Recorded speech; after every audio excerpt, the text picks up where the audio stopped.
Ketua Umum Partai Nasional Demokrat Surya Paloh tak mengkoordinasikan pertemuannya dengan Presiden Joko Widodo pada Minggu 18 Februari 2024 ke Partai Koalisi Pendukung Anies Baswedan, Muhaimin Iskandar atau Caimin.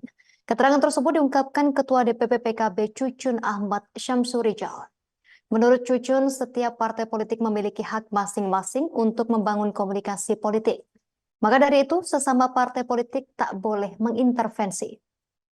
Cucun yang juga merupakan ketua fraksi DPR RI tersebut enggan mengira-ira apa topik pembicaraan antara Surya Paloh dengan Presiden Joko Widodo.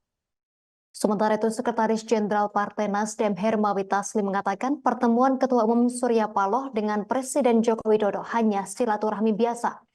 Hal ini menanggapi pengakuan dari Partai Kebangkitan Bangsa PKB yang menyatakan pertemuan tersebut tak dikoordinasikan dengan koalisi pendukung Anies Baswedan, Muhaimin Iskandar atau Amin. Hermawi tak menjelaskan alasan mengapa Nasdem tak berkoordinasi dengan koalisi Amin. Namun mantan politikus PKB ini menegaskan silaturahmi merupakan hal biasa seperti yang dilakukan Surya Paloh. Adapun pada Minggu 18 Februari 2024, Surya Paloh menemui Presiden Joko Widodo di Istana Kepresidenan Jakarta. Surya Paloh tampak menumpangi mobil Lexus hitam. Ia tiba sekitar pukul 6 petang waktu Indonesia Barat melalui pintu Medan Merdeka Utara. Pertemuan Presiden Joko Widodo dengan Surya Paloh pun berlangsung tertutup.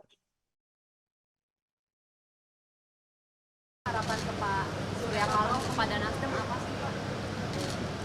Ini baru awal-awal.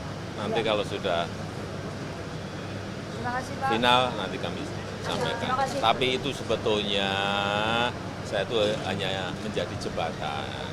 Yang paling penting kan nanti partai-partai lah. Partai-partai. Dengan Pak Prabowo itu berkoalisi. Jembatan untuk semuanya.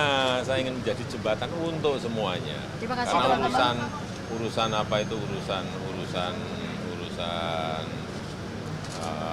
politik. Download Tribun X sekarang, menghadirkan lokal menjadi Indonesia.